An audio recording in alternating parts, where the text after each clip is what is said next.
Assalamualaikum warahmatullahi wabarakatuh.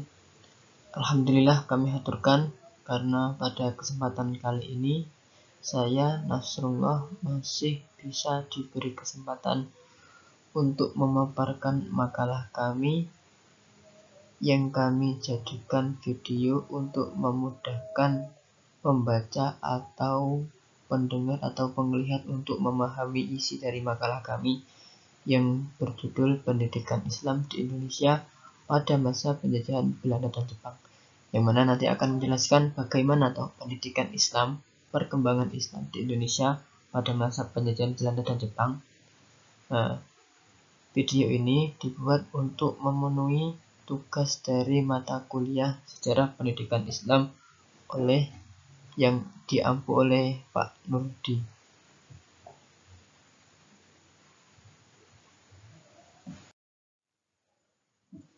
Ada 4 isi pokok pemaparan yang akan kami jelaskan pada kesempatan kali ini. Pertama, pendidikan Islam pada masa penjajah Belanda. Kedua, pendidikan Islam pada masa penjajah Jepang. 3, perkembangan pendidikan Islam pada masa penjajah Belanda. Dan keempat, perkembangan pendidikan Islam pada masa penjajah Jepang. Bagaimana pengertian dari isi pokok-pokok yang sudah saya sebutkan akan kita jelaskan pada slide yang selanjutnya.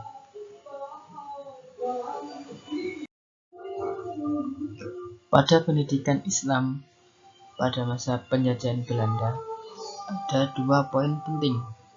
Pertama yaitu pendidikan Islam sebelum tahun 1900 dan kedua pendidikan Islam sesudah tahun 1909. Untuk yang pertama, pendidikan Islam sebelum tahun 1900 itu berdirikan sebagai berikut. Pertama, dilakukan secara perorangan melalui rumah tangga maupun surau atau masjid. Kedua, pelajaran diberikan satu demi satu. Kitab yang digunakan umumnya ditulis tangan, dan pelajaran suatu ilmu hanya diajarkan dalam satu macam buku saja.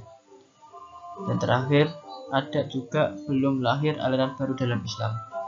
Itu ciri dari pendidikan Islam sebelum tahun 1900. Nah, untuk pendidikan Islam sudah tahun 1909, pada masa ini sistem madrasah baru dikenal pada permulaan abad ke-20. Sistem ini membawa pembaharuan antara lain pertama, perubahan sistem pengajaran dari perseorangan atau sorogan menjadi klasikal. Kedua, pengajaran pengetahuan agama dan bahasa Arab sudah menyebar cukup luas. Isi pokok selanjutnya adalah pendidikan Islam pada masa penjajahan Jepang. Nanti di sini ada 3 poin penting yang akan kami jelaskan. Sebelumnya, pendidikan Islam pada zaman ini, yaitu penjajahan Jepang, dimulai pada tahun 1942 sampai merdeka yaitu 1945. Sebab bukan hanya Belanda saja yang mencoba berkuasa di Indonesia. 3 poin penting itu adalah: pertama, dijadikannya bahasa Indonesia sebagai bahasa resmi pengantar pendidikan menggantikan bahasa Belanda.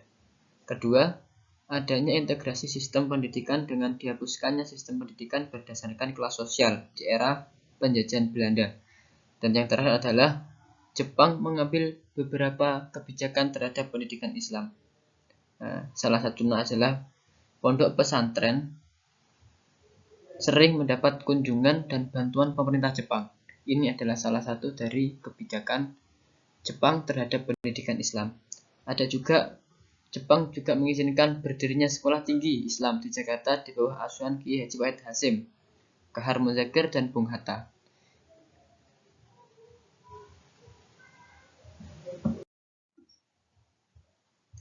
Isi pokok perkembangan pendidikan Islam pada masa penjajahan Belanda. Pada masa ini ada pun beberapa pendidikan Islam di berbagai provinsi meliputi antara sebagai berikut. Ada di Sumatera, ada di Aceh, Minangkabau, dan juga yang lain-lain. Pada setiap daerah ini ada materi pendidikan sendiri-sendiri. Contoh pada Aceh itu ada materi pendidikan belajar huruf hijaiyah, juz amma maupun mengaji Al-Quran. Jadi setiap kota atau setiap daerah pada masing-masing itu mempunyai materi pendidikan Islam sendiri-sendiri. Untuk isi pokok yang terakhir adalah perkembangan pendidikan Islam pada masa penjajahan Jepang. Pada masa penjajahan Jepang, banyak berdiri lembaga-lembaga pendidikan dan pengajaran, serta pendirian tempat-tempat ibadah. Salah satu lembaga pendidikan yang berdiri adalah madrasah, pendidikan agama di sekolah dan juga perguruan tinggi. Dapat disimpulkan, meskipun dunia pendidikan secara umum terbengkalai, karena murid-muridnya sekolah setiap hari hanya disuruh gerak badan, baris berbaris, kerja bakti atau remusa, bernyanyi dan sebagainya. Yang agak beruntung adalah madrasah-madrasah yang ada di dalam lingkungan pondok pesantren, yang bebas dari pengawasan langsung pemerintah pendudukan Jepang. Pendidikan dalam pondok pesantren masih dapat belajar secara wajar.